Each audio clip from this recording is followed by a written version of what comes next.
Is cancer really just bad luck? Why cancer is not just about bad luck. Many older adults grew up believing that cancer is something you cannot really avoid. They remember family members being diagnosed, neighbors passing away, and news programs describing the disease as though it arrived without warning. For decades, the message sounded straightforward. Your genes determine your risk, and luck decides when the disease will strike. For someone over 65, this belief can feel even stronger. Looking back, you may think, if so many before me faced it, then my chances cannot be much different. This sense makes cancer feel like a shadow you cannot escape, no matter your choices.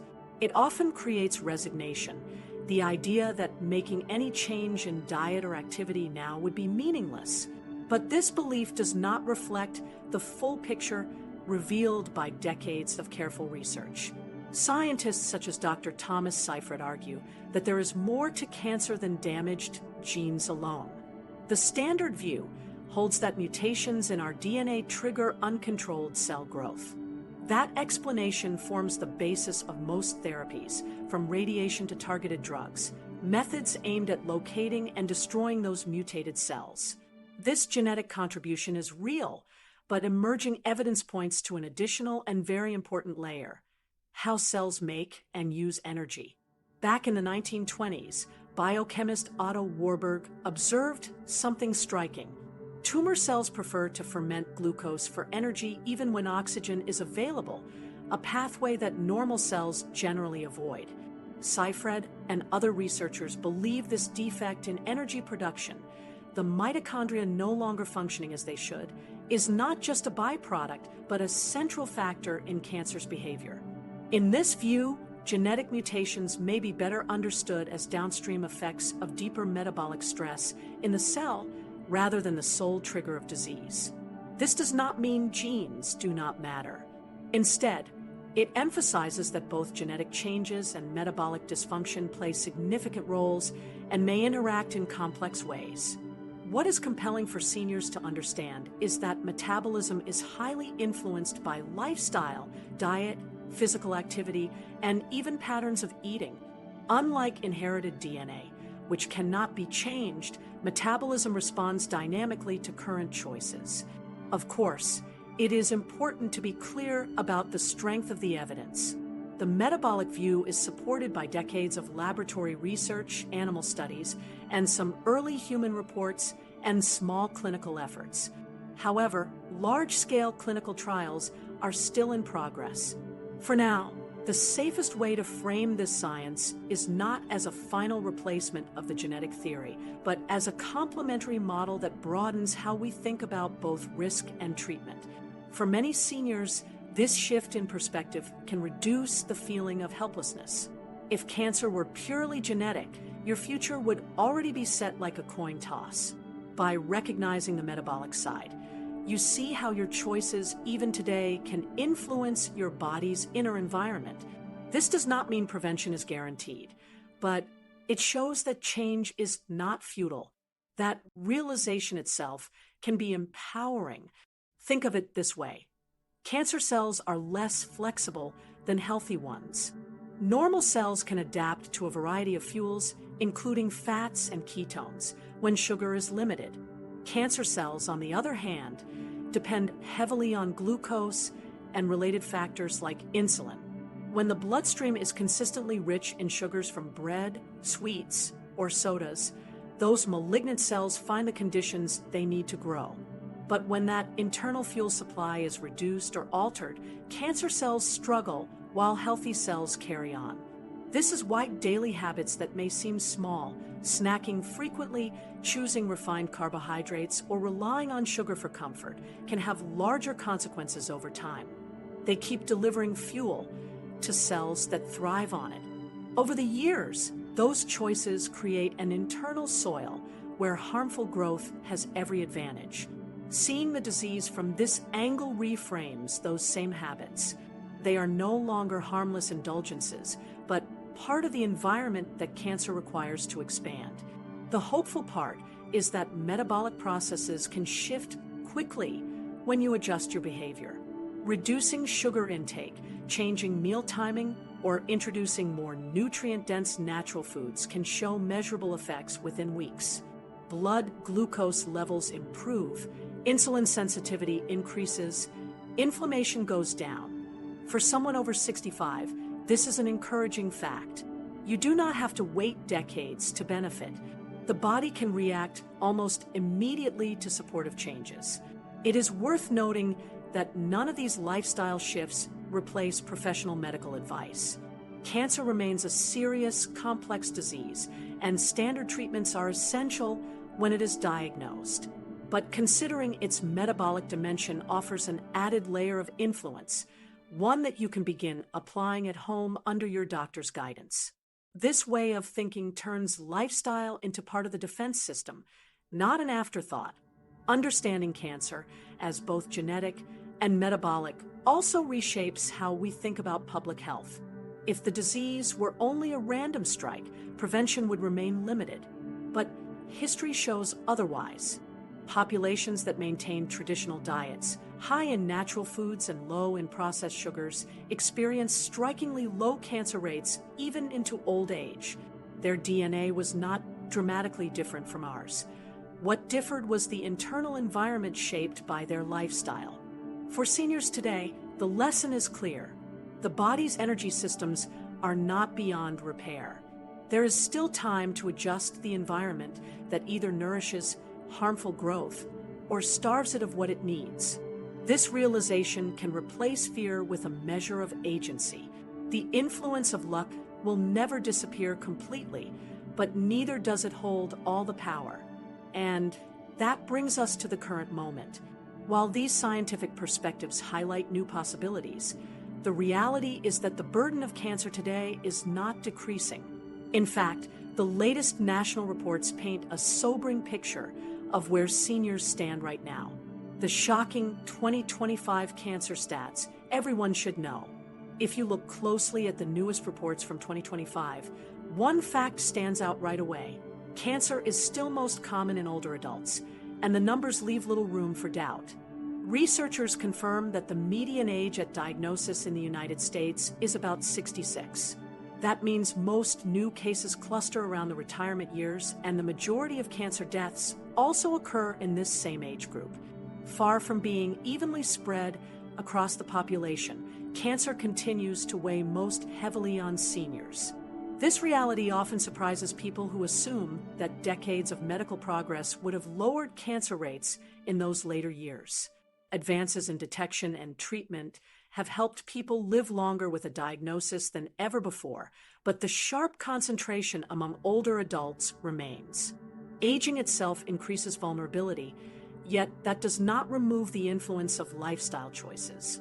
The 2025 statistics remind us that understanding both biology and behavior is essential, because this isn't just about fate or the calendar, it's about the conditions cancer needs in order to thrive. Take lung cancer, for example. Despite falling smoking rates, it continues to be the leading cause of cancer death in seniors. Nearly 7 in 10 cases are diagnosed in adults over 65, underscoring how decades of exposure continue to leave a mark. Even with public health victories in reducing cigarette use, cumulative damage from smoking, secondhand smoke, and environmental toxins keeps lung cancer high on the list. The lesson here is that time magnifies the effects of daily exposures. Colorectal cancer shows a similar pattern. More than half of new diagnoses appear after the age of 65, and it is now one of the top 3 cancers among seniors. Screenings have caught many cases earlier, saving lives, but incidence remains concentrated in older groups. Lifestyle clearly plays a large role. Populations that favor refined carbohydrates and processed meats see higher rates, while those that maintain high-fiber, plant-rich diets tend to fare better. In fact, recent studies show that metabolic risks, such as elevated fasting glucose and excess weight, contribute substantially to colorectal cancer burden worldwide, and these risks continue to rise in many regions. For seniors, that means focusing on metabolic health may be just as important as getting screened. Prostate cancer is another clear example of age concentration. Almost 60% of diagnoses occur in men over 65, making it one of the most common cancers in older men. While many prostate tumors grow slowly, the advanced cases tell a different story. When prostate cancer becomes aggressive, later-stage disease makes a major contribution to cancer mortality. The perception that it is always harmless does not hold when you look closely at the outcomes for older men whose disease progresses. Breast cancer also affects older women more than public perception suggests, because awareness campaigns often focus on younger and middle-aged groups. Many forget that risk rises steadily with age. By the time a woman reaches 70, the likelihood of facing breast cancer is much higher than it was just 2 or 3 decades earlier.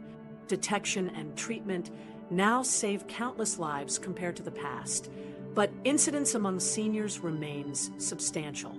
The influence of genetics cannot be ignored, but weight, diet, and activity patterns continue to shape outcomes in this group. Pancreatic cancer demonstrates another dimension of the story. While less common than lung, colorectal, prostate, or breast cancers, it remains one of the deadliest, with most diagnoses occurring past age 65. Its biology makes early detection difficult, which only raises the importance of prevention. Risk factors such as obesity, long-term inflammation, and high sugar intake appear often in patient histories. These are not distant, abstract links. They are everyday factors that accumulate across a lifetime. When you put these cancers together, the overall picture becomes clearer. The bulk of diagnoses and deaths are not scattered evenly across all ages, but are concentrated in older adults, with median diagnosis still anchored around 66. The implication is straightforward. While age remains the strongest predictor, metabolic and lifestyle patterns amplify the risks. Researchers consistently observe how elevated blood sugar, excess body weight, and chronic inflammation push the odds higher for the cancers most common among seniors. The takeaway is not that progress has halted because treatments today do extend life and improve survival, but that the front line of prevention still lies in everyday choices. If incidence is already concentrated in older adults and metabolic dysfunction drives much of the risk, then shifting lifestyle at 65, 70, or beyond still changes the equation. Energy metabolism is not a fixed trait. It responds directly to food, movement, and body weight. That adaptability offers seniors a chance to influence their internal environment, even late in life. For many watching these numbers, the temptation is to read them as proof of inevitability. What matters more is what the statistics also show. The clearest points of leverage sit right where risk is highest. The cancers that dominate senior diagnoses are the very ones most linked to diet, glucose, weight, and metabolism. That connection is both sobering and empowering at once. It confirms the seriousness of age-related cancer risk, but also reveals the specific places where change makes a real difference. And so the question naturally arises, if metabolism matters this much, what fuels are these cancer cells actually relying on so heavily?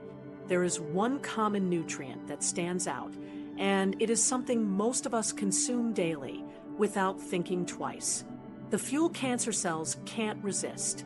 What sits at the center of cancer's appetite is not a mystery. Tumor cells show a unique dependency on one primary fuel that most people ingest many times each day: sugar. For decades, this link has been examined in labs and clinics alike. While glucose feeds cancer growth, major cancer centers such as MD Anderson emphasize an important detail: eating sugar on its own has not been proven to directly cause cancer. Instead, the concern is that frequent spikes in blood glucose and insulin, often driven by excess refined carbohydrates, fuel an environment where tumors can thrive. The metabolic effects of obesity, chronic high insulin, and long-term inflammation are considered the real connections. Understanding why sugar holds this power requires a closer look at basic biology. In healthy cells, mitochondria act like small engines, converting available fuel into usable energy with flexibility and efficiency. They can shift smoothly among glucose, fat, and ketones, much like a hybrid car that adjusts between gas and electricity. Tumor cells, however, lose this adaptability. Their mitochondria are damaged or inefficient, leaving them to rely on fermentation as their primary mode of energy production. Fermentation depends heavily on glucose. This is what Otto Warburg first observed a century ago, and it remains one of the most consistent features seen in cancer cell metabolism today. The difference is striking enough to imagine in daily life. A child fueled by candy charges through the room with boundless energy, but quickly crashes afterward. In a different way, tumor cells light up when glucose is abundant.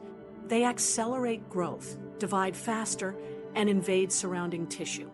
The consequence in this case is not playful chaos, but dangerous expansion that overwhelms healthy systems. Cancer's dependence on glucose is therefore less an indulgence than a requirement for survival in its compromised state. Researchers, led by Dr. Thomas Seyfried and others, have pointed to this weakness as an opportunity. If cancer needs more glucose than healthy cells, then moderating how much of it circulates in the bloodstream becomes a practical way to restrict tumor growth. By reducing frequent glucose spikes, seniors can selectively weaken malignant cells while normal tissues adapt to other fuels. This is where the gardening analogy from earlier returns. When you stop overwatering weeds, the flowers still flourish. Here, healthy cells switch gracefully to fats and ketones, while tumors struggle to keep going. Importantly, the benefit does not depend on eliminating sugar completely. Even gradual reductions in refined carbohydrates can lower average blood glucose levels over the course of the day. What matters most is avoiding the constant bath of sugar that makes up many modern eating patterns. Seniors are especially vulnerable because everyday foods that seem harmless, morning cereals, packaged breads, store-bought sauces, and juices, are often loaded with added sugars. These products create a near-continuous trickle of glucose that keeps tumors supplied. Adjusting the diet to reduce or eliminate these steady feeds improves the inner environment in measurable ways. A useful picture comes from considering two refrigerators side by side. In one home, shelves overflow with sodas, pastries, and processed snacks, always within reach. In another, the kitchen is packed with fresh produce, proteins, and healthy fats. The first home makes sugar intake effortless and constant. The second makes it scarce. Tumor cells operate much like residents in those homes. When every shelf is filled with quick sugars, the disease has what it needs to grow. When storage is arranged differently, cancer cells are left without their preferred resource. Scientific studies support this distinction. Blood tests after sugary meals show surges in glucose and insulin. Under microscopes, tumor cells use these surges to accelerate growth.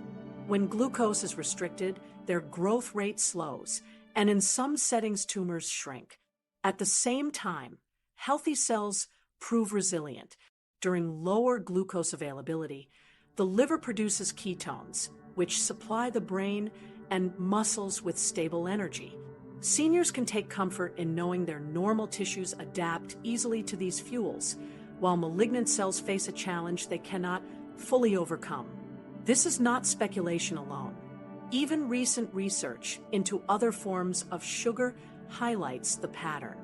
For example, a laboratory and animal study summarized by the National Cancer Institute showed that dietary fructose can be converted in the liver into lipids that certain tumors may then use for growth.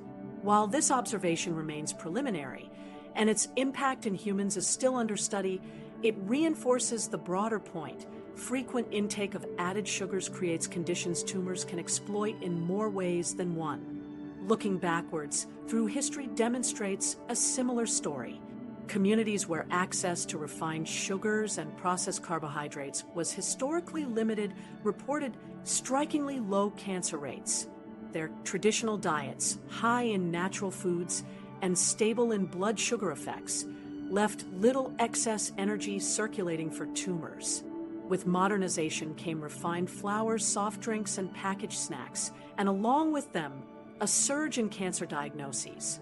Although correlation does not prove causation, the pattern is too consistent to dismiss, especially when it aligns with the biological evidence. Everyday life illustrates the same principle. A slice of festive cake, once or twice a year, is unlikely to matter. But drinking sweetened coffee each morning, relying on white bread at lunch, having biscuits in the afternoon, and ending the evening with a soda means glucose is available to your cells and to any lurking tumor hour after hour. Routine, not celebration, is what fuels disease. Seniors who trim these steady supplies disrupt the chain and create a more hostile environment for cancer. Still, an important caution remains. No dietary change alone is enough to treat cancer. Surgery, chemotherapy, radiation, and newer targeted therapies remain essential once cancer develops. But parallel to those medical interventions, adjusting diet and metabolism builds an additional line of defense. Reducing excess sugar is an actionable, inexpensive, and low-risk way to influence a biological weakness in cancer cells. It shifts the everyday environment away from what tumors want most and strengthens the advantage of healthy tissue. In practical terms, this perspective reframes food choices. Instead of thinking of sugar purely in terms of weight or diabetes risk, seniors can recognize its link to cancer metabolism. Awareness sharpens when you realize that something as small as your breakfast decision changes the battlefield inside you. Cutting unnecessary sugars removes a key fuel many tumors rely on, while leaving your body capable of carrying on with alternatives. It is a reminder that not every influence on cancer is outside your control. So the lesson is not that sugar alone controls cancer's fate, but that the habits shaping your metabolism matter profoundly to how illness develops or slows. Seen in this way, every small step in reducing refined carbohydrates is less about denial and more about protection. That shift in outlook helps replace fear with agency. Knowing the fuel many malignant cells depend on makes diet one of the clearest levers available for prevention and support. And this realization brings up an often overlooked question, especially for seniors who may assume lifestyle strategies are meant for younger people. If tumors display such a critical dependence, are older adults really equipped to make these shifts in metabolism? The answer might be more surprising and more encouraging than many expect.